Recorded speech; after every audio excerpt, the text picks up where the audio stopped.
Pomba os 7 segredos do jejum que quebram muralhas. Capítulo 1. A chamada do desespero. O sol escaldante de Jericó caía sobre as muralhas imponentes, como se a própria cidade desafiasse o céu. Há 7 dias, o povo de Israel acampava do lado de fora, olhando para aquelas paredes grossas, intransponíveis. Os espiões haviam voltado com relatos assustadores: a cidade é forte, os homens são gigantes, e as portas são de bronze. Raabe, a mulher cananeia que escondeu os espiões, observava do alto de sua casa na muralha. Seu coração batia acelerado. Ela conhecia os deuses de Jericó, deuses de pedra, surdos e mudos. Mas o Deus daqueles estrangeiros. Ele fazia o mar se abrir. Ele derrubava fogo do céu. Enquanto isso, no acampamento israelita, Josué se ajoelhou na tenda da congregação, as mãos trêmulas apoiadas no altar. Senhor, como derrubaremos essas muralhas? Nossas espadas não as tocarão, nossas máquinas de guerra não as abalarão. E então, veio a resposta não em trovões, mas em um sussurro. Santifiquem-se. Jejuem. E marchem. Capítulo 2. O primeiro segredo: o jejum é uma arma espiritual. Na manhã seguinte, Josué reuniu os líderes. O Senhor não nos deu espadas para esta batalha, mas sim uma ordem: jejum e adoração. Os israelitas olharam uns para os outros, confusos. Jejum? Contra muralhas de pedra? Mas Josué explicou: quando nos humilhamos, Deus se levanta. Quando esvaziamos nosso corpo, nosso espírito se enche de sua força. O jejum não é fome, é guerra. E assim, o primeiro segredo foi revelado. Diamante azul pequeno 1. O jejum não é abster-se de comida, mas alimentar-se da presença de Deus. Naquele dia, enquanto o povo jejuava, os sacerdotes tocaram as trombetas, e os guerreiros marcharam em silêncio. Não havia gritos de guerra, apenas passos firmes e corações rendidos. Capítulo 3. O segundo segredo: o jejum quebra a autossuficiência. No segundo dia, a fome começou a apertar. Alguns murmuravam: por que não atacamos logo? Por que depender só de Deus? Mas Josué, com voz firme, lembrou: foi a autoconfiança que fez nossos pais vagarem 40 anos no deserto. Deus não quer nossas estratégias, Ele quer nossa dependência. E então, o segundo segredo foi compreendido. Diamante azul pequeno 2. O jejum nos lembra que não somos autossuficientes, Deus é nossa única fonte. Aqueles que resistiram à tentação de confiar em suas próprias forças sentiram uma paz sobrenatural. O jejum não era punição, mas libertação da ilusão de que podiam vencer sozinhos. Capítulo 4. O terceiro segredo: o jejum desperta a fé adormecida. No terceiro dia, a fraqueza física era evidente. Mas algo estranho aconteceu: enquanto os corpos enfraqueciam, a fé crescia. Uma criança perguntou ao pai: por que não comemos, se Deus pode nos dar a vitória de qualquer jeito? O homem, sorrindo, respondeu: porque Deus não quer só nos dar a vitória, Ele quer que acreditemos nele antes de vê-la. E assim, o terceiro segredo foi revelado. Diamante azul pequeno 3. O jejum é o fertilizante da fé. Quando o natural diminui, o sobrenatural aumenta. Aqueles que persistiram começaram a ver as muralhas caindo em visão, antes mesmo que isso acontecesse. Capítulo 5. O quarto segredo: o jejum liberta o que está preso. No quarto dia, Raabe, escondida em sua casa, orava.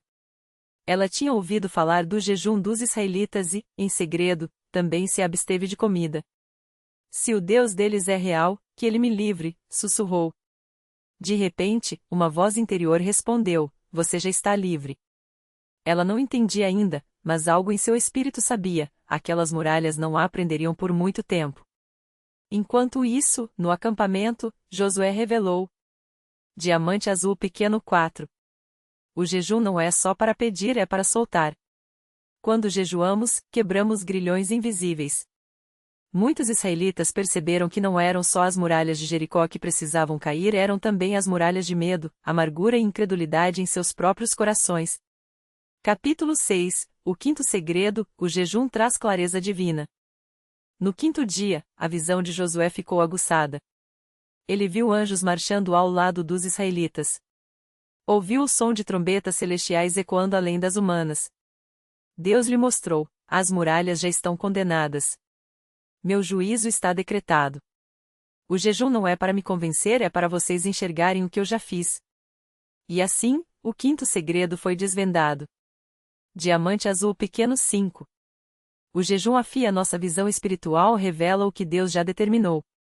Os israelitas entenderam, não estavam jejuando para conquistar a vitória, mas para testemunhá-la. Capítulo 7. O sexto segredo, o jejum une o povo de Deus. No sexto dia, algo extraordinário aconteceu. As divisões entre as tribos desapareceram. Ricos e pobres, jovens e velhos, todos marchavam como um só corpo. O jejum havia nivelado todos, ninguém era mais forte, mais sábio ou mais importante. Todos dependiam do mesmo Deus. Josué declarou. Diamante azul pequeno 6. O jejum destrói barreiras entre irmãos. Quando todos jejuam, todos se tornam um em propósito. Até os cananeus dentro de Jericó notaram a unidade daquele povo. Raabe, observando, soube, esse é um exército que nenhum muro pode deter. Capítulo 8. O sétimo segredo, o jejum prepara para o milagre. No sétimo dia, ao amanhecer, o povo se levantou com uma certeza, hoje seria diferente. Eles marcharam 7 vezes ao redor da cidade, como ordenado. As trombetas soaram, e então um grito uníssono, a cidade é do Senhor. Um tremor sacudiu a terra. As muralhas de Jericó, imponentes por séculos, desabaram como se fossem de areia. Raabe, com sua família, foi poupada. Os israelitas entraram e tomaram a cidade sem uma única espada ser levantada contra as muralhas. Josué, de joelhos no meio dos escombros, entendeu o último segredo. Diamante azul pequeno 7. O jejum não é o fim, é a preparação para o milagre. Deus não age apesar do jejum, mas por causa dele. Epílogo, as muralhas que ainda precisam cair. Anos depois, um jovem chamado Davi, pastoreando ovelhas, ouviu a história de Jericó. Ele aprendeu que as maiores batalhas não são vencidas com espadas, mas com jejum e oração. Mais tarde, quando enfrentou Golias, não confiou em sua funda, mas na mesma estratégia que derrubou Jericó, humilhação, dependência e fé. E assim, geração após geração, os segredos do jejum foram passados. 1. O jejum é alimentar-se de Deus. 2. O jejum quebra a autossuficiência. 3. O jejum desperta a fé adormecida. 4. O jejum libera o que está preso. 5. O jejum traz clareza divina. 6. O jejum une o povo de Deus. 7. O jejum prepara para o milagre. Hoje, as muralhas podem ser diferentes, doenças, dívidas, vícios, medos. Mas a arma permanece a mesma. Quando o povo de Deus jejua, até as fortalezas mais antigas tremem. Este gênero de demônios não sai senão por oração e jejum. Mateus 17h21. Pomba quebrar muralhas começa quando nós nos quebramos diante dele. Fim. Pessoa com as mãos postas faíscas. O silêncio antes da vitória. O sol ainda não havia rompido os céus quando Raquel se ajoelhou no chão de terra batida, as mãos trêmulas apoiadas sobre o velho livro de couro desgastado. As páginas, amareladas pelo tempo, guardavam as mesmas palavras que seus antepassados haviam lido em dias de escuridão: o jejum é alimentar-se de Deus. Ela não tinha mais lágrimas. Os credores haviam batido à sua porta pela última vez na véspera, e o médico, com um suspiro pesado, dissera que não havia mais o que fazer por seu filho. As muralhas eram altas demais, uma dívida que sufocava, uma doença que roubava o fôlego da criança. Mas Raquel lembrava-se das histórias que sua avó contava à luz de velas, quando a noite parecia eterna. Quando o povo de Deus jejua, até as fortalezas mais antigas tremem. Ela fechou os olhos e, pela primeira vez em meses, não pediu. Não suplicou. Apenas se curvou, como um campo de trigo sob o vento, e sussurrou: aqui estou. Quebra-me. O terceiro dia. A cidade não percebeu a mudança a princípio. Os mercadores continuavam a gritar seus preços, as crianças brincavam nas ruas poeirentas, e o cheiro de pão fresco ainda saía das padarias. Mas algo pairava no ar, uma tensão sutil, como o silêncio antes da tempestade. No quarto de Raquel, seu filho respirava com dificuldade, o peito subindo e descendo em ritmo desigual. Ela molhou um pano na bacia de água e passou por sua testa febril, enquanto as palavras dos antigos ecoavam em seu coração: o jejum quebra a autossuficiência. Ela não tinha mais forças. Não tinha respostas. E foi exatamente ali, no esvaziamento total, que ouviu o som. Um murmúrio. Não vinha de fora. Não era o vento, nem os passos dos vizinhos. Era algo dentro dela, uma voz que não falava, mas sabia. E essa voz lhe disse uma só palavra: levanta. A muralha invisível. Na praça central, onde outrora os profetas clamavam e os reis decretavam, um grupo se reunirá em silêncio. Não eram muitos, apenas aqueles que, como Raquel, haviam sido esmagados até não restar nada além de um suspiro de fé. Não havia cânticos, nem sermões. Apenas joelhos no chão e corações abertos como feridas. E então, algo aconteceu. Primeiro, foi o vento.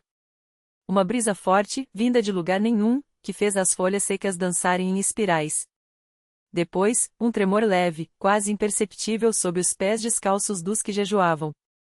As paredes das casas rangiam, como se algo as empurrasse por dentro. E de repente, um grito. Não de dor, mas de espanto.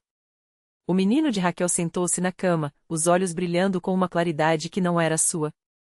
Sua pele, antes cinzenta, agora tinha um tom rosado, e quando ele respirou, o ar entrou e saiu sem esforço, como se nunca houvesse conhecido a doença.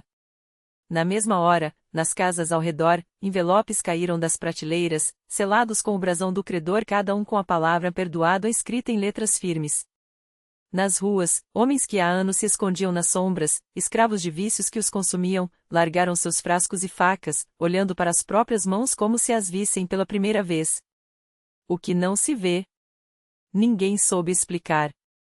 Os médicos balançaram a cabeça, os credores juraram que os pagamentos haviam sido feitos, os viciados choraram sem saber por quê. Mas aqueles que jejuaram sabiam. Porque havia coisas que só se moviam quando o povo de Deus se curvava. E assim, como em Jericó, como no vale onde Davi enfrentou o gigante, a vitória não veio pelo grito, nem pela espada, nem pela sabedoria dos homens. Veio do lugar onde a fé é forjada no silêncio de uma alma que, finalmente, para de lutar contra Deus e começa a confiar nele. As muralhas caíram. Não com estrondo, mas com um suspiro. A primeira rachadura apareceu no muro do bordel A Rosa dos Ventos, onde as mulheres, há décadas, vendiam não só o corpo, mas a ilusão de que ainda tinham escolha. Uma fissura fina, quase imperceptível, que se estendeu da base até o teto como um corte de navalha. Ninguém a viu surgir. Só perceberam quando, ao amanhecer, a parede inteira desabou em pó, revelando não tijolos por trás, mas um vazio tão profundo que os olhos não conseguiram medir. As mulheres, ainda com o cheiro de perfume barato e suor alheio na pele, ficaram paradas, olhando para o abismo. Uma delas, Maria Luz, que há 20 anos não pronunciava seu nome verdadeiro, deixou cair o cigarro no chão e, pela primeira vez, não o apanhou. Em vez disso, ajoelhou-se. Na delegacia, o chefe de polícia encontrou as celas vazias. As grades, antes retorcidas pelo tempo e pela ferrugem, agora brilhavam como se tivessem sido polidas por mãos invisíveis. Os processos desapareceram das gavetas, substituídos por folhas em branco onde, ao toque, surgiam palavras que não estavam lá antes: perdoado. Livres. O delegado, um homem que havia prendido mais homens do que conseguia lembrar, sentou-se em sua cadeira e chorou sem fazer som. Sua arma, sempre carregada, estava fria ao toque, como se nunca tivesse disparado. No hospital, os leitos da ala dos incuráveis foram encontrados vazios. Os lençóis, ainda marcados pela forma dos corpos que os ocupavam, estavam imaculados, sem uma mancha de sangue ou pus. As enfermeiras, acostumadas a ver a morte roubar aos poucos, agora viam os monitores desligados, as agulhas caídas no chão, os soros secos. Uma delas, Dona Clara, que há 30 anos trocava as fraldas de homens reduzidos à infância pela doença, tirou o jaleco pela última vez e saiu pela porta dos fundos. Não olhou para trás. Na igreja de São Lázaro, onde o padre Thomas havia pregado até sua voz falhar, o altar rachou ao meio durante a missa. Não foi um terremoto. Não foi o peso das velas. Foi algo que veio de baixo, uma força que empurrou as tábuas para cima como se algo tivesse sido enterrado ali há muito tempo e finalmente decidisse emergir. Quando a poeira baixou, os fiéis viram que o chão se abrirá em forma de cruz, e no centro, onde deveria estar o sacrário, havia apenas um espelho. Não refletia a igreja. Não refletia ninguém. Refletia, em cada rosto que se aproximava, a imagem de si mesmo aos 12 anos de idade em que a maioria havia parado de acreditar em milagres. As crianças foram as primeiras a entender. Elas, que ainda não haviam aprendido a duvidar, saíram às ruas apontando para o céu. Não havia anjos. Não havia trombetas. Havia apenas uma mudança no ar, como se o mundo tivesse sido lavado por dentro, e agora respirava diferente. Os adultos, ao início, riram. Depois, seguiram o dedo das crianças e viram, as nuvens, antes cinzentas e pesadas como chumbo, agora se moviam em círculos concêntricos sobre a cidade, como água descendo por um ralo. E no centro daquele redemoinho celeste, um ponto de luz que não ofuscava, mas convidava. Ninguém soube dizer quando começou. Talvez quando o primeiro viciado largou a seriga. Talvez quando a primeira prostituta olhou para o próprio rosto no espelho e não desviou os olhos. Talvez quando o último credor rasgou uma dívida sem esperar nada em retorno. Mas a cidade inteira parou. Não por medo. Não por obrigação. Parou porque, de repente, não havia mais pressa. E então, como quem acorda de um sonho que durou décadas, eles começaram a andar. Não em procissão. Não em desespero. Caminhavam como quem volta para casa depois de um longo exílio, sem malas, sem despedidas. Os doentes deixaram as muletas pelo caminho. Os cegos pisaram firmes, como se enxergassem pela primeira vez não com os olhos, mas com algo mais profundo. Os mudos abriram a boca e, em vez de palavras, saíram canções que ninguém jamais ouvirá, mas que todos reconheceram. O padre Thomas, de joelhos diante do espelho que não refletia, viu sua própria imagem aos 12 anos estender a mão. Não para puxá-lo, mas para mostrar algo atrás de si. Uma porta. Sempre esteve ali, mas ele nunca a vira. Ao tocá-la, soube que não era madeira, nem metal. Era feita da mesma coisa que as promessas que se cumprem sem aviso, que os perdões que chegam quando já não se espera mais. Abriu-a. Do outro lado, não havia luz. Não havia escuridão.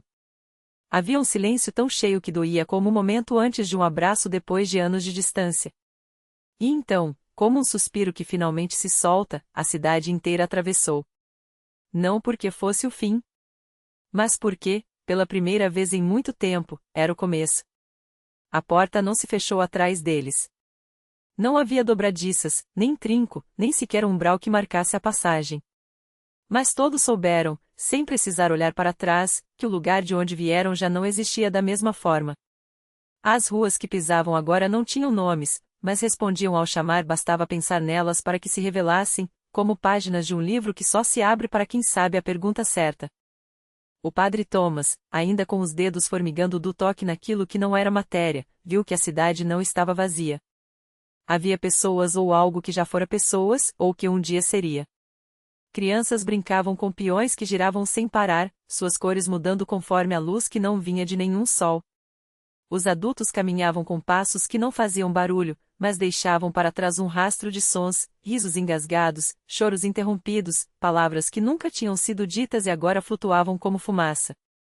Uma mulher se aproximou dele. Não tinha rosto, ou melhor, tinha todos os rostos que já tinha tido. A menina de tranças que quebrara o vaso da avó, a adolescente que mentira sobre o primeiro beijo, a mãe que segurara o filho morto no colo por 3 dias até aceitar que o frio era definitivo. Ela estendeu a mão não para tocar, mas para oferecer. Na palma, uma chave de ferro oxidadas, tão pequena que caberia na fechadura de um relógio de bolso. Você sabe para onde ela serve, disse a mulher, embora seus lábios não se movessem. A voz saiu do ar, ou talvez do próprio peito de Thomas, como se ele sempre soubesse aquela resposta e só agora se lembrasse. Ele sabia. A chave não abria portas. Abria instantes. E então ele entendeu por que a cidade inteira tinha atravessado. Não era fuga. Era retorno. Não ao lugar, mas ao tempo, aquele pedaço minúsculo de eternidade onde tudo ainda era possível. O beijo não dado, a carta não enviada, o sim não dito. O padre fechou os olhos e sentiu, como um vento que só soprava para dentro, todas as versões de si mesmo se reunindo, o menino que tremia no confessionário, o jovem que duvidara da própria fé, o velho que agora segura a chave e sabe que o perdão não é um dom, mas uma porta que só se abre por dentro. Alguém começou a cantar. Não era uma melodia, era um nome. Depois outro nome, e outro.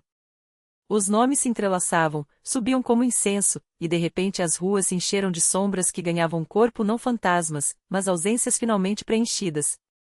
O padeiro que morrera antes de ver o filho nascer agora amassava o pão enquanto a criança, já adulta, chorava contra seu ombro. A professora surda ouvia, pela primeira vez, a música que seus alunos tocavam há décadas. E o relógio da praça, parado havia 50 anos, deu uma badalada tão profunda que o céu, se é que havia um céu, tremeu como água quando se joga uma pedra. Thomas colocou a chave no bolso. Não a usaria ainda. Primeiro, precisava encontrar ela a mulher que um dia lhe perguntara, entre lágrimas, se Deus perdoava os que não sabiam pedir perdão. Ele a procuraria não para responder, mas para ouvir a pergunta de novo. Porque agora, nesse lugar onde o tempo era uma teia e não uma linha, ele entendia que algumas coisas só se revelam quando se está disposto a começar outra vez. E a cidade, que não tinha mapa, se reorganizou ao redor deles como um corpo que finalmente respira fundo depois de anos prendendo o ar.